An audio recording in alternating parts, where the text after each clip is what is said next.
Welcome to my too early now talk. I'll hold a very short talk for artists and everyone interested in art because I'll show you a technique that is actually very easy and handy for texturing stuff. I call it the multicolor texture, and I'll explain in a second. Just quickly about me, I studied in Salzburg at the University of Applied Sciences, and then I worked as an environment artist in Germany for a year. And then I came to Vienna and worked for Social Spiel, which is was unfortunately a mobile game company doing quite good, cool RPG projects. And unfortunately in 2017, Social Spiel closed its doors. So I did some other work in between, and now I'm at Iron Mountain. And Philip here will tomorrow hold a talk about the new Iron Mountain game. And I will talk a bit about what we did at Social Spiel because we used some very handy workflows actually that I still like using myself. So we were a rather small company and we did 2 RPGs, and we were only like 2 to 3 3D artists, and typical for RPGs we had to fit a lot of content into them. So this is just some examples. On one of the games we had like 60 monsters and a bunch of worlds and levels, tons of weapons and armors, and then we made a spin-off in the same universe but with a more tactical RPG gameplay. And then we had like 35 heroes approximately, and each of them had 5 evolutions, so we just had to churn out a lot of comic-style content in a short time. And this is the style that Legacy Quest has, so it's simple, low-poly modeling. It has a bit of this voxel style, like a lot of separate combined pieces. And I just go through some screenshots so you get an impression of what the content was and what the texturing style of the games is. So that's all the different worlds, a lot of different enemies. This is from like the second game.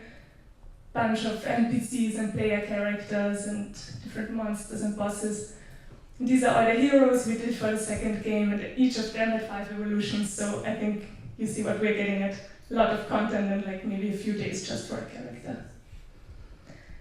And this is what I want to talk about specifically. It's not the only texture, but it's one of very few textures we had in all of those 2 games. And all of the monsters, all of the characters, and most of the assets were just textured with this thing here, and it's only 128 pixels, so it's a really, really tiny texture that allows you to produce actually infinite content with it. How does it work? Well, basically, as you can see, it's just a bunch of pixels. It's blown up here, but every single piece of color up there is really just 1 pixel.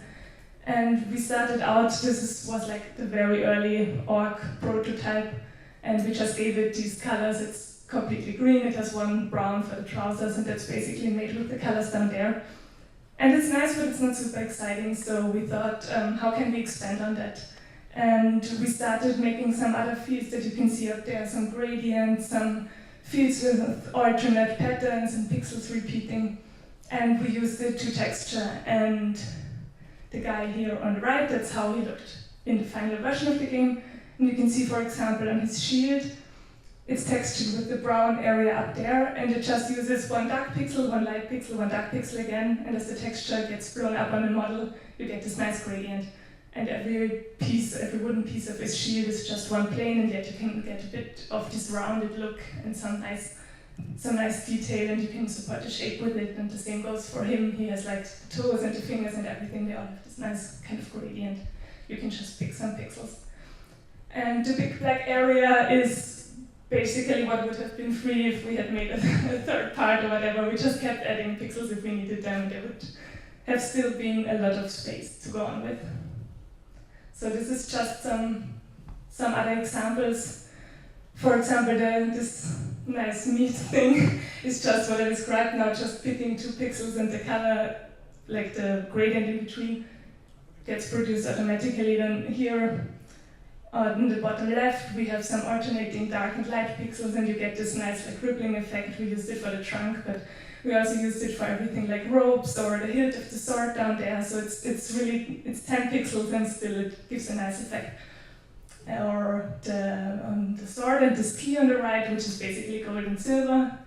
What we did is we looked a lot on just at materials, how do they really look like. All this uses the same shader, so there's no real shininess or anything being produced on runtime.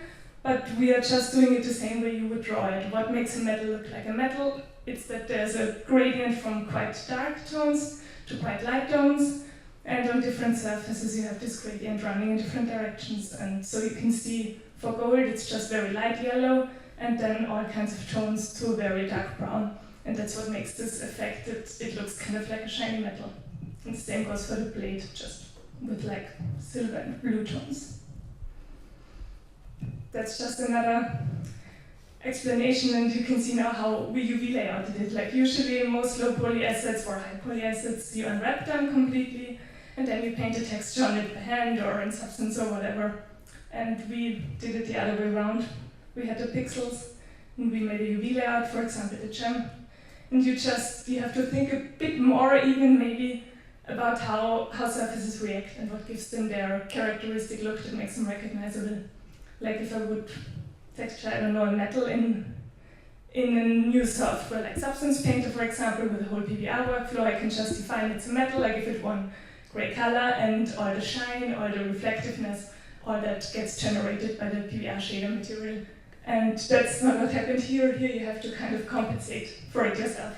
You have to say what makes the gem look like a gem. It has all these cut surfaces at different angles. You can have, due to the light reflecting off it or going through it, you can have very light faces, and then right next to it, very dark faces, and within a face you can have this gradient, and that's what makes you see, this is not, I don't know, a plastic stone, but it's a gem.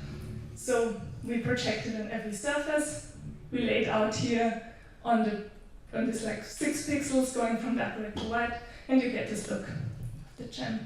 Or on the right, you can see a rim basically of light pixels and a dark pixel in the middle, and then you can make this chuffed edge wear that is realistic for like old beaten metal or something.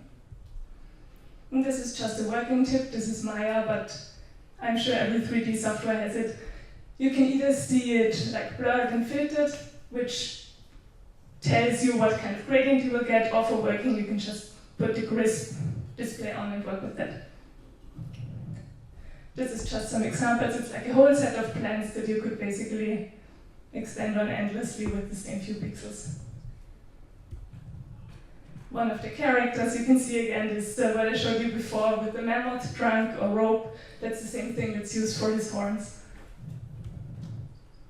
This is one of the characters that had his 5 evolutions. So it's not necessary to have 5 textures or color corrected over a material or anything. Basically, once I have the left one texture, a lot of it, like the trowels, are going from dirty white to this golden tone. It's just taking the shells that I lay out and shifting them on the texture to a different color. And I can very easily produce a lot of variations. And the gal on the right, it's a costume of her, looks very different, but it's just the same texture. And to extend on it yet a bit, once you get it in the engine, in Unity, for example, you can choose to either have the texture filtered on import or not filtered. So either everything that's crisp stays crisp or not. So usually, of course, we filtered, that's what I explained with the gradients, but we also had a version that's unfiltered. It's the cubes on the top, like the green cube with the 6 points. Every one of these points is just a pixel. And if I tell the texture to be unfiltered, I can go as close as I want. It's always going to be a crisp pixel. So you can make various versions of your texture, and just by how they get processed, you can use them in different ways. And then, of course, you can add different shaders on it, and I'll just quickly open a little video to show you what I mean.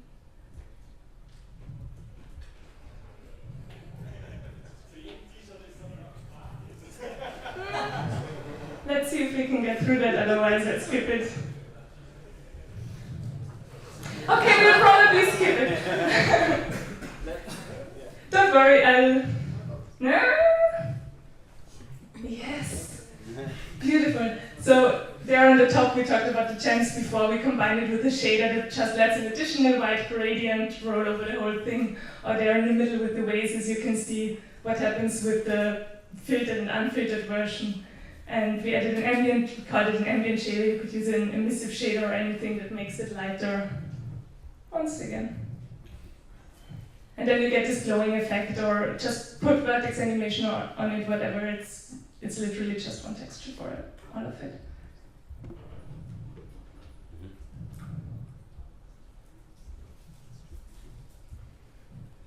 yeah, that's another example. If I wanted to make this guy into like a fire spider, it would be very easy to do. No additional texturing work, just some moving of UVs.